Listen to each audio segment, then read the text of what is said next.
वाकई एक संजीदा इशू और जिसको रिजॉल्व करने की ज़रूरत है। यहाँ जो मेरिट को रिजर्वेशन के ज़रिए नज़रअंदाज किया जा रहा है, इसमें रिलुक करने की ज़रूरत है। अपनी पार्टी ने अपना स्टैंड क्लियर कर दिया कि इसको रिलुक करने की ज़रूरत है। जहाँ रिजर्वेशन की ज़रूरत है उन लोगों की अपलिफ्ट के लिए जो पिछड़े हुए लोग हैं, वहाँ जो अब रिजर्वेशन का तरीका हुआ है ये क्रीमी लेयर को जाता है। हम चाहते हैं रिजर्वेशन नीडी लोगों के लिए, पसमानदा लोगों के लिए रहनी चाहिए, इसको रिलुक करने की ज़रूरत है। लेकिन मैं साथ ही ये भी बताऊंगा, मुझे कम तवक्को है इस सरकार से, क्योंकि ये हमेशा लोगों के जज्बात से खेलकर वोट लेते हैं। इनकी डिलीवरेंस हमेशा सिपर रही है और इस वक्त भी ये कोई संजीदा इशू हल करने की मुझे नहीं रख रहा है इनमें सलाहियत होगी। देखिए, सबसे पहले मैं आपको बताऊं, नेशनल कॉन्फ्रेंस को जमहूरियत पे एतमाद नहीं। वैसे मैं बताऊं कितना ज़ोर ये दे रहे थे कि इलेक्शन होने चाहिए, अवामी हुकूमत बननी चाहिए। सच है ना? तो आज इनको 8 महीने हो गए। जमहूरियत में 3rd टायर पंचायत है, उस वक्त गवर्नमेंट ऑफ इंडिया से, इलेक्शन कमीशन ऑफ इंडिया से बात करनी थी। आज आपको कराने हैं ग्रास रूट डेमोक्रेसी को मजबूत, 3rd टायर को बनाने कर लिया। क्यों? क्योंकि इनके MLAs कभी नहीं चाहते हैं कि यहाँ आवाम बाइख्तियार हो। जब पंचायत बनेगी, जो इस वक्त MLA यहाँ का पंचायत ठेकेदार बन गया है, पंचायत काम बांटने वाला बन गया है, वो कहाँ चाहेगा कि मेरा इख्तियार अब्दुल करीम जो सरपंच बने उसको मिले? वो कहाँ चाहे कि BDC बने? ये इन प्रैक्टिस नेशनल कॉन्फ्रेंस जो है ये जमहूरियत की दुश्मन है, क्योंकि इनको डेमोक्रेसी में एतमाद ही नहीं। रहा सवाल जो वादे इन्होंने किए, जब ये मैनिफेस्टो बनाते हैं, इनका पुराना तजुर्बा है, लोग भूल जाते हैं और हकीकतन लोग भूल जाते हैं। इन्होंने कहा कि हम 370 को वापस लाएंगे। ना आज लोग इनसे पूछते हैं, न उनको कुछ कह रहे। जो ही इन्होंने हुकूमत संभाली तो क्या कहा, ये तो बेवकूफ़ी होगी जो इस हुकूमत से 370 की बहाली की बात करेगा। किसी ने इनसे नहीं पूछा। आप तो कल ये कह रहे थे तो आज ये स्टेटहुड, इन्होंने कहा हम स्टेटहुड लाएंगे। लोगों ने भी इन पर एतमाद किया। दोनों से मेरा सवाल है, ये कैसे लाते? इनके पास कौन सा इख्तियार था? लोगों ने भी गलत सोच से इनको सपोर्ट किया, उन्होंने इनको धोखा दे दिया। ये बीजेपी सरकार को देना है, उनको ये करना है, स्टेटहुड देना है। लेकिन लोगों ने जब नेशनल कॉन्फ्रेंस को सपोर्ट किया, वो कहेंगे ना जिनके हाथ में इख्तियार था उन पर आपने भरोसा नहीं किया, आपने उन पे भरोसा किया जिनके हाथ में कुछ नहीं। ज़रा देखिए, इसी तरह हर कोई वादा, मसलन इन्होंने कहा हम मुफ्त बिजली 200 यूनिट देंगे हर एक को, कहा नहीं। लेकिन आज मुझे बताइए, इन्होंने 200 यूनिट फ्री दिए किस तबके को? जो AAY है, वो है गाँवों में जहाँ 200 चूल्हे हैं, 10 चूल्हे ऐसे हैं। लेकिन उनमें इन्होंने कैसे किया है?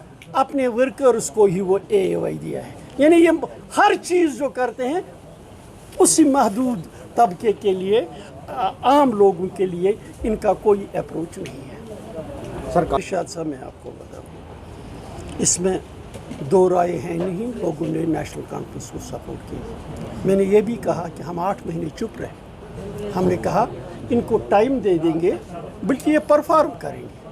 लेकिन आज आप देखते हैं, जहां आप जाते हैं लोग चिल्ला रहे हैं कि ये कुछ नहीं करें। तो हम मैदान में आए, हम लोगों की आवाज़ बनेंगे। As an effective opposition we are playing a role.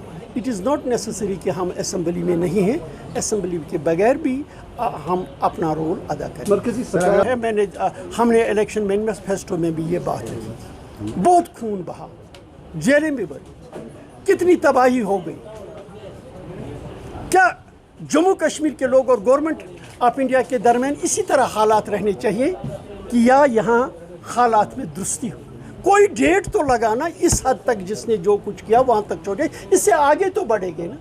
हम क्यों एक ही जगह पे रुक गए बात करके? मसलन इस वक्त एक वक्त था जमात इस्लामी कहीं कुछ और सोचती थी, हुर्रियत वाले बाज़ाब्ता दूसरी बात कहते थे। अब जब जमात इस्लामी भी मेन स्ट्रीम में आ गई, हुर्रियत वाले भी मेन स्ट्रीम में आ गए, क्या गवर्नमेंट ऑफ इंडिया पे ये जिम्मेदारी नहीं कि वो यहाँ के लोगों से बात करें, इनके मसाइल का जान लें, एक एतमाद की फ़िज़ा कायम हो? मसलन इस वक्त यहाँ क्या है, बदएतमादी। जम्मू कश्मीर के लोगों पे एतमाद की ज़रूरत है और यहाँ के लोगों को गवर्नमेंट ऑफ इंडिया पे एतमाद की ज़रूरत है। इस एतमाद की फ़ज़ा को कायम करने के लिए हमारा मुतालबा है गवर्नमेंट ऑफ इंडिया यहाँ के लोगों से बात करे। जिस तरह ये मैं यूं ही नहीं करता हूँ, जब आपने बात की, जब अमित शाह यहाँ आए उस वक्त आप प्रेस वालों ने ही उससे बात की थी कि आप फलानी से बात कीजिए, फलानी से बात कीजिए। उन्होंने उस वक्त कहा था अगर हमें बात करनी होगी हम यहाँ के लोगों से बात करेंगे, यहाँ के नौजवानों से बात करते हैं। मैं उसको वो वादा याद दिलाना चाहता हूँ। आप ही ने कहा है कि हम यहाँ जम्मू कश्मीर के लोगों के साथ बात करें, कर लीजिए यहाँ के जम्मू कश्मीर के लोगों के साथ बात, ताकि ये जो बदएतमादी की फ़ज़ा है इसको ख़त्म करें। सर, जिस करीबन 10 साल आर्टिकल धारा 370 और धारा 35 से हटने के बाद जम्मू कश्मीर के अंदर करीबन 10 साल के बाद विधानसभा इलेक्शन हुए, तो उसके बाद जो ही उससे पहले जब पार्लिमानी इलेक्शन हुए, पार्लिमानी इलेक्शन में आगा रूहुल्लाह ने कहा था कि हम नेशनल कॉन्फ्रेंस मरकजी सरकार के साथ हाथ नहीं मिलाएंगे, लेकिन उसके बाद शाल पार्टी, शाल एक दूसरे को पहनाना किस नज़रिए से देखते हैं? देखिए, आगा रूहुल्लाह ने जो कल भी शायद सुना, उसने कोई सोपुर में मीटिंग बुलाई, उसने वॉइस ऑफ डिसेंट दिखाई। मुझे लग रहा है कि नेशनल कॉन्फ्रेंस में जो भी जी शऊर लोग होंगे, जिनको आवाम की दर्द होगी, वो सवाल उठाते रहेंगे। देखिए, सीधी सी बात है, अपनी पार्टी का स्टैंड भी इंडिकेट होता है। अपनी पार्टी ने जिस वक्त पहली शुरुआत की थी, जब यहाँ मुश्किलात थे, हम गवर्नर से मिले थे, उसमें अपनी पार्टी के चंद लीडर भी मिले थे। उन्होंने उनको का इखराज किया था इस बुनियाद पे ये क्यों गवर्नर से मिले। आज वही लीडरशिप खुद मिल रही है, खुद उनके कहने और करने में तजाद है। रहा सवाल, यहाँ मुख्तलिफ वॉइसेस हैं, हर एक की अपनी वॉइस है, लेकिन हमारा ये मानना है अपनी पार्टी का, यहाँ के लोगों ने बहुत सफ़र किया है, यहाँ के नौजवानों ने सफ़र किया है। हम इनको ऐसा राह दिखाएं कि इनको जेलों की जीनत न बनना पड़े, इनको गोलियों का निशाना न बनना पड़े, इनका रास्ता कब्रिस्तान की तरफ न हो बल्कि तरक्की और खुशहाली की तरफ। हिस्सा लेने की क्या बात है? हम चाहते हैं पीपल्स एम्पावरमेंट, लोगों की ताकत की आवाज़। शायद इलेक्शन इस बात बारे में अपनी पार्टी ने पहल की, हम नेशनल कॉन्फ्रेंस को कटघरे में खड़ा करते हैं। आप क्यों ग्रास रूट डेमोक्रेसी को पनपते नहीं देते हैं? यहाँ इलेक्शंस क्यों नहीं होते?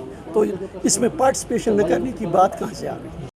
अगर आप अपने सपनों का आशियाना बना रहे हैं तो एराकॉट कंस्ट्रक्शंस है आपकी पहली पसंद, क्योंकि यहाँ सिर्फ टाइल्स, सैनिटरी और हार्डवेयर प्रोडक्ट्स की विशाल रेंज नहीं मिलती, बल्कि साथ में मिलते हैं ढेरों फ्री गिफ्ट्स, और वो भी हर शॉपिंग पर। एराकॉट कंस्ट्रक्शंस में ट्रेंडिंग और लेटेस्ट डिजाइनों की बड़ी रेंज है। एराकॉट कंस्ट्रक्शंस फिर ला रहा है अपने कस्टमर्स के लिए साल का सबसे बड़ा मौका। शॉपिंग करो और बन जाओ लकी विनर, क्योंकि इस बार इनाम सिर्फ ऑफर नहीं, एक जश्न है। और यही नहीं, इस बार आपको बिल्कुल नई Alto car, scooties, 10 smart mobile phone सहित अन्य शानदार इनाम जीतने का मौका भी मिल रहा है। तो देर किस बात की, आज ही आए एराकॉट कंस्ट्रक्शंस, जहां घर का सपना भी पूरा होता है और शॉपिंग बनती है फायदेमंद।